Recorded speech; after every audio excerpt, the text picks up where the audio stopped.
Today we will study strong acids and weak acids.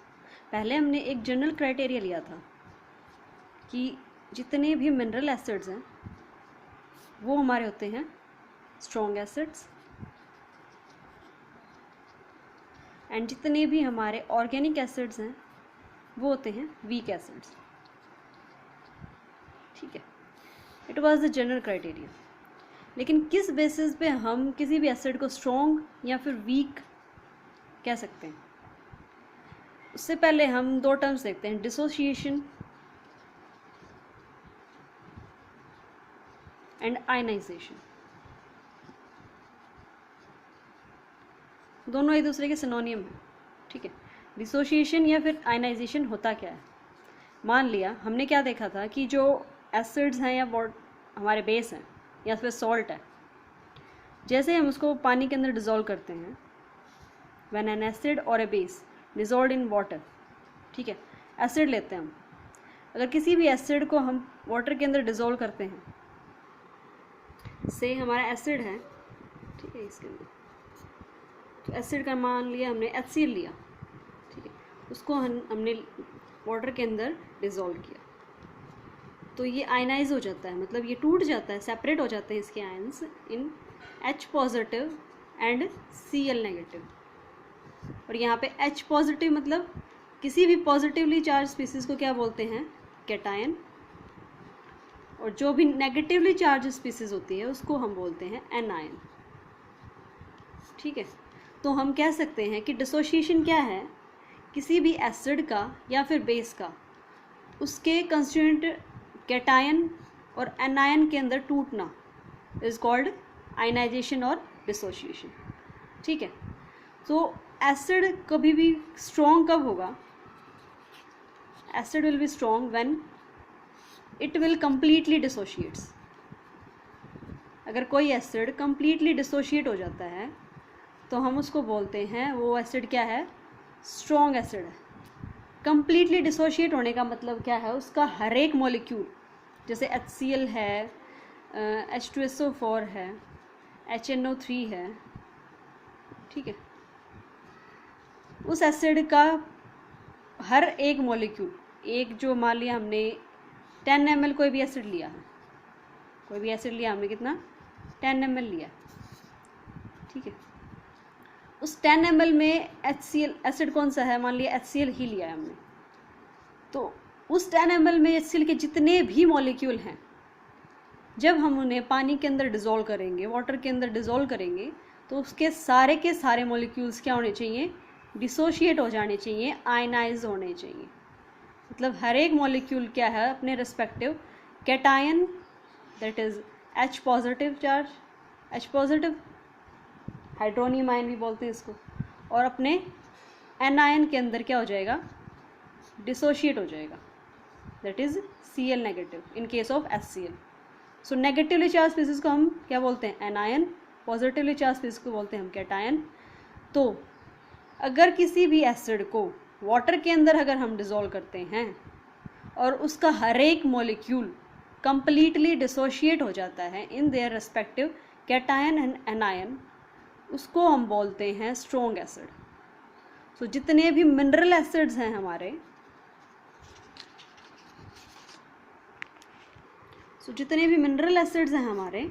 That is ये HCl, HNO3, that is nitric acid, उसके बाद sulphuric acid H2SO4, और जितने भी बाकी हमारे मिनरल एसिड्स हैं, ये कंप्लीटली डिसोशिएट हो जाते हैं इन their aqueous solution, aqueous medium.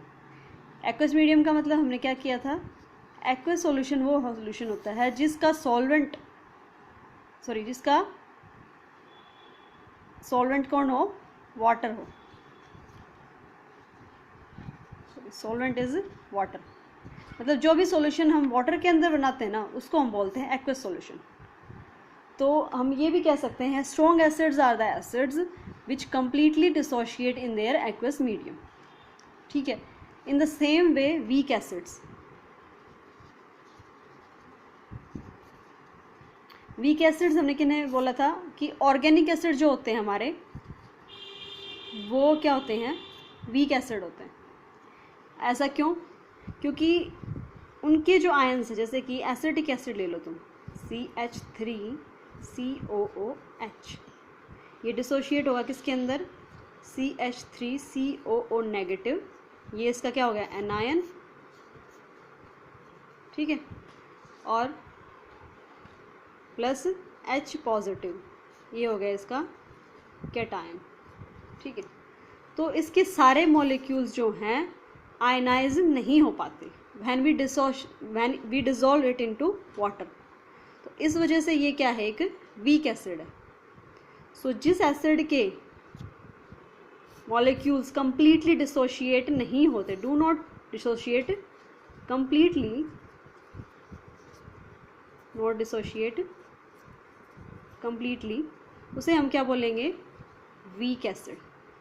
सो जितने भी ऑर्गेनिक एसिड हैं उनके जो हम मॉलिक्यूल्स हैं वो कंप्लीटली डिसोशिएट नहीं हो पाते इन देयर एक्वस मीडियम, इसलिए हम उन्हें क्या बोलते हैं? Weak acid. So all organic acids are weak acid. So इतना समझ में आया कि वीक एसिड हम किसे कहते हैं और स्ट्रॉन्ग एसिड हम किसे कहते हैं।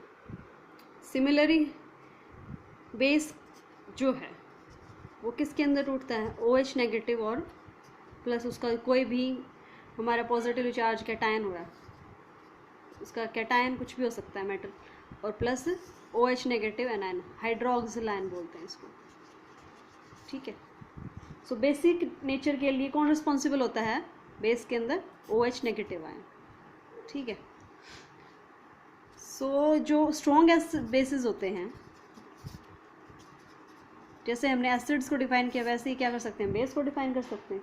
अगर हमारा कोई भी बेस है, जैसे कि NaOH बहुत ही स्ट्रॉन्ग बेस हम मान के चलते हैं, इसको अगर हम एक्वस मीडियम में, दैट इज़ वाटर के अंदर डिसॉल्व करें, तो ये कम्प्लीटली डिसोशिएट हो जाता है, इसलिए हम इसको बोलते हैं स्ट्रॉन्ग बेस। अब देखो, मान लिया हमारा सॉल्यूशन था NaOH का, ठीक है, NaOH का सॉल्यूशन था, दैट इज सोडियम हाइड्रोक्साइड का सॉल्यूशन था हमारे पास इन वाटर, ये सॉल्यूशन है हमारा। इसके अंदर मान लिया 10 तो नहीं होंगे, पर मान लो 10 मॉलिक्यूल्स थे NaOH के, हमारे पास 10 मॉलिक्यूल थे, 10 के 10 क्या हुए? डिसॉल्व हो गए, डिसोशिएट हो गए into Na positive and OH negative, ठीक है। 10 मॉलिक्यूल थे NaOH के और सारे के सारे क्या हुए? डिसोशिएट हो गए। तो हमें OH नेगेटिव आयंस कितने मिले? 10 OH नेगेटिव आयंस मिले, ठीक है। फिर हम अगर कोई वीक बेस लें, दैट इज़ NH4OH, इसको अमोनियम हाइड्रोक्साइड कम बोलते हैं, लेकिन अमोनिया वाटर यूजुअली हम प्रेफर करते हैं बोलना इसको, ठीक है। NH4OH that is ammonium hydroxide या फिर अमोनिया वाटर, ठीक है। ये है हमारी अमोनियम हाइड्रोक्साइड, किसके अंदर डिसोशिएट होगी? ये NH4 पॉजिटिव, यहाँ पे कैटायन क्या है? NH4, ये हमारा कैटायन हो गया, प्लस एनायन क्या है यहाँ पे? बेसिकली OH नेगेटिव बेस के अंदर, ठीक है। ये क्या है हमारा? एक वीक बेस, ठीक है। NaOH क्या था? हमारा स्ट्रॉन्ग बेस था, इसके 10 मॉलिक्यूल हमने लिए थे और 10 के 10 जो हैं OH नेगेटिव आयंस हमें मिल गए, मतलब ये कम्प्लीटली डिसोशिएट हो गया। लेकिन अमोनिया के अंदर क्या हुआ? अमोनिया वाटर के अंदर, दैट इज़ अमोनियम हाइड्रोक्साइड के अंदर क्या हुआ?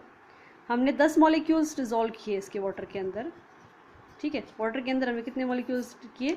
10 मॉलिक्यूल डिसॉल्व किए, डिसोशिएट हुए कितने से? 4 मॉलिक्यूल्स जो हैं वो डिसोशिएट हो गए, ठीक है। तो हमें OH नेगेटिव आयंस कितने मिलेंगे? 4 ही OH नेगेटिव आयन मिलेंगे हमें। किसी भी बेस को बेसिक कब बोलोगे? Due to release its releasing property to of OH negative ions, मतलब इसकी ability to release OH negative ions. कितने OH नेगेटिव आयंस के पास हैं, ये बेसिसिटी नहीं है, सॉरी, इसका बेसिक नेचर डिफाइन नहीं करती। कितने OH नेगेटिव आयंस वो रिलीज करता है बेस, उसको हम बोलते हैं उसका बेसिक नेचर। वो उसके बेसिक नेचर के लिए रिस्पॉन्सिबल होते हैं। तो यहाँ पे हमें OH नेगेटिव आयंस मिले 4 और इसके अंदर हमें मिले 10। ये 4 और 10 सिर्फ हमने एज एन एग्जाम्पल के लिए लिया है, ठीक है। सो इसमें हमें OH नेगेटिव आयंस कम मिले, तो ये कम बेसिक है, ये लेस बेसिक है as compare to this one, है कि नहीं। तो इसीलिए हम इसको एक वीक बेस बोलते हैं और इसको हम क्या बोलते हैं, स्ट्रॉन्ग बेस। तो आयनाइजेशन पे बेसिक नेचर क्यों डिपेंड करता है, क्योंकि हमें OH नेगेटिव आयंस का नंबर जो है कम मिलता है in case of weak base, इसलिए ये वीक बेस होते हैं और ये हम इनको कहते हैं स्ट्रॉन्ग बेसिस। तो यहाँ पे कंक्लूजन क्या निकल के आया, जो स्ट्रॉन्ग बेस हैं, स्ट्रॉन्ग बेसिस कंप्लीटली डिसोशिएट्स, ये कंप्लीटली डिसोशिएट हो जाते हैं और कंप्लीटली डिसोशिएट होने के कारण हमें क्या मिलते हैं, मोर number of hydroxyl ions, that is OH negative ions, and these ions are responsible for their basic nature, that's why these are strong base, and weak bases जो हैं do not completely dissociate, don't dissociate completely,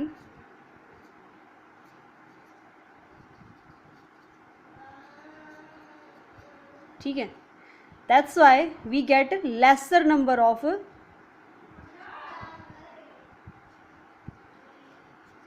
OH negative ions, that's why these are less basic, या फिर हम कह सकते हैं these are weak base। इतना clear है। सो हमारे पास स्ट्रॉन्ग एसिड हमें पता चल गया कि क्या होते हैं, वीक एसिड हमें पता चल गया हमें क्या होते हैं। ऐसे ही strong base and weak base को हम आइडेंटिफाई कर सकते हैं, ठीक है। उसके बेसिसिटी ऑफ एसिड्स, देखो एसिड की क्या होती है, बेसिसिटी,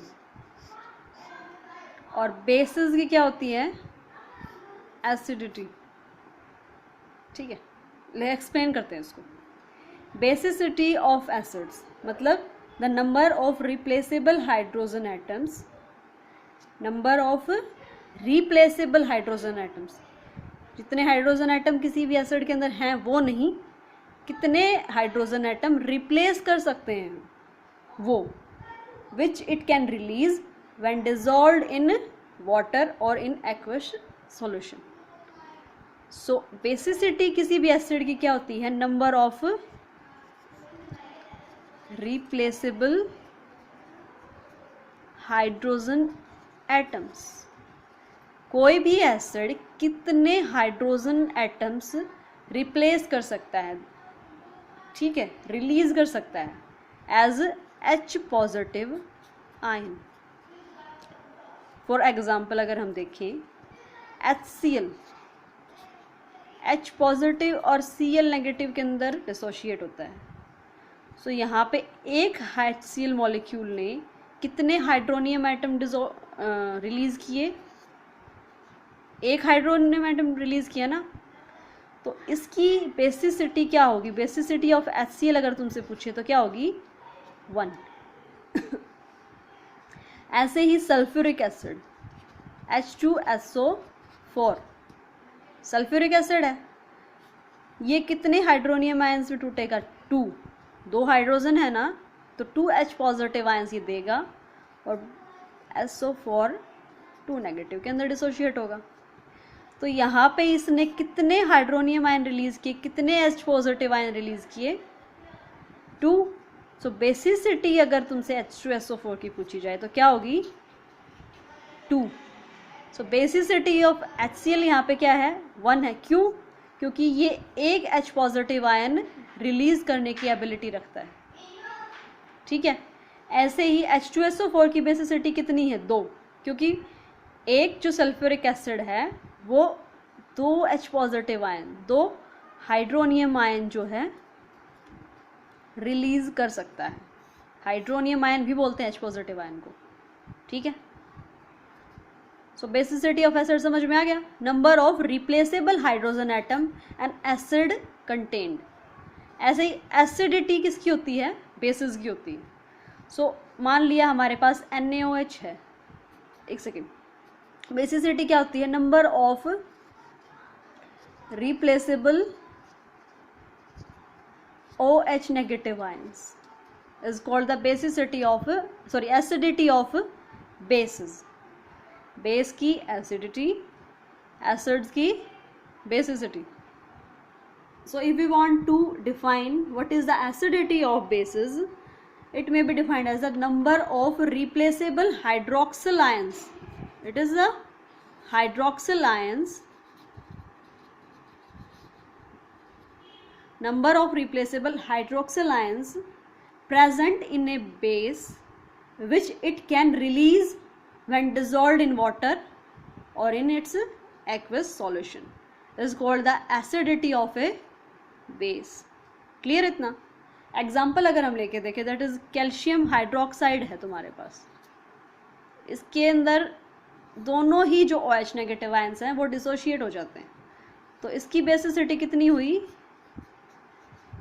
2, सॉरी एसिडिटी भाई, एसिडिटी ऑफ बेसिस इज, यहाँ पे acidity of calcium hydroxide is 2, तो acidity of calcium hydroxide, calcium hydroxide क्या है, एक बेस है, सो इसकी एसिडिटी कितनी हुई, 2।